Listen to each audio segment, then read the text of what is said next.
ഈശോ മിശിഹായ്ക്ക് സ്തുതിയായിരിക്കട്ടെ. പ്രിയ സഹോദര സഹോദരി, നല്ല അനുഗ്രഹിക്കപ്പെട്ട ഒരു ദിവസം നിനക്ക് നേരുകയാണ്. ആത്മാർത്ഥമായിട്ട് പ്രാർത്ഥിക്കുക. ഈശോ നിന്നെ സമർത്ഥമായിട്ട് അനുഗ്രഹിക്കട്ടെ. ക്രിസ്മസിന് ഒരുങ്ങുമ്പോൾ ഈ ദിവസങ്ങളൊക്കെ നമ്മൾ പല വ്യക്തികളിലേക്കാണ് നോക്കുക. ഇന്ന് നോക്കുക മറിയത്തിലേക്കാണ്. മറിയത്തിൻ്റെ അടുത്ത് ദൈവത്തിൻ്റെ ദൂത് വന്നപ്പോൾ മറിയൻ ഇപ്രകാരമാണ് പറയുക. ലൂക്കാ അറിയിച്ച സുവിശേഷം 1-ാം അധ്യായം 38-ാം തിരുവചനം. മറിയം പറഞ്ഞു, ഇതാ കർത്താവിൻ്റെ ദാസി, നിന്റെ വാക്ക് എന്നിൽ നിറവേറട്ടെ. അപ്പോൾ ദൂതൻ അവളുടെ മുമ്പിൽ നിന്ന് മറഞ്ഞു. മറിയ ഒരു സമർപ്പണം ചെയ്ത ഇതാ കർത്താവിൻ്റെ ദാസി എന്ന്. അപ്പോൾ സംഭവിച്ചത്, ദൂതൻ അവളുടെ മുമ്പിൽ നിന്ന് മറഞ്ഞു. എന്തുകൊണ്ടാണ് ദൂതൻ മറിഞ്ഞത്? ദൂതൻ വളരെ ഹാപ്പിയായി എന്നുള്ളതാണ്. ദൂതൻ്റെ ദൗത്യം പൂർത്തീകരിച്ചു എന്നുള്ളതാണ്.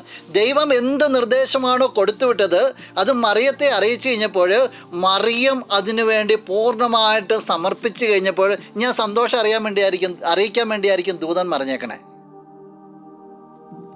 ദൈവം ഈ മറിയത്തെ ഓർത്ത് സന്തോഷിക്കുന്നു. ഇനി നീ നിൻ്റെ ജീവിതത്തിലേക്ക് നോക്കുക.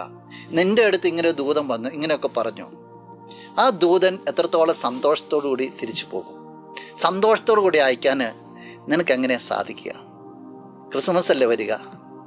ജീവിതത്തിലേക്കൊന്ന് നോക്ക്, ഒന്ന് വിലയിരുത്ത്. ഈ ഒരു ആനന്ദം അനുഭവിക്കാൻ സാധിക്കട്ടെ. നമ്മൾ നോക്കി സ്വർഗം സന്തോഷിക്കട്ടെ, നമ്മൾ നോക്കി ദൈവം സന്തോഷിക്കട്ടെ. അതിന് നിനക്ക് ഇടവറ്റ്. നമുക്ക് പ്രാർത്ഥിക്കാം. ഒന്ന് കണ്ണുകളടച്ച് കരങ്ങൾ കൂപ്പാം. നല്ലവനായ കർത്താവേ, നിന്നെ ഞങ്ങൾ ആരാധിക്കുന്നു, സ്തുതിക്കുന്നു, മഹത്വപ്പെടുത്തുന്നു. ഈ വ്യക്തിയെ പ്രത്യേകമായിട്ട് സമർപ്പിക്കുകയാണ്. മറിയത്തിൻ്റെ അടുത്ത് ദൂതൻ വന്നിട്ട് ദൂതൻ സന്തോഷത്തോടെ തിരിച്ചു പോയല്ലോ. ദൈവിക ദൂത് വരുമ്പോൾ ഈ വ്യക്തി ഓർത്ത് സ്വർഗത്തിന് സന്തോഷിക്കാൻ ഇടവരട്ടെ എന്ന് നിന്റെ നാമത്തിൽ പ്രാർത്ഥിക്കുകയാണ്. സകലവിധ നന്മകൾ കൊണ്ട് നിറയപ്പെടട്ടെ.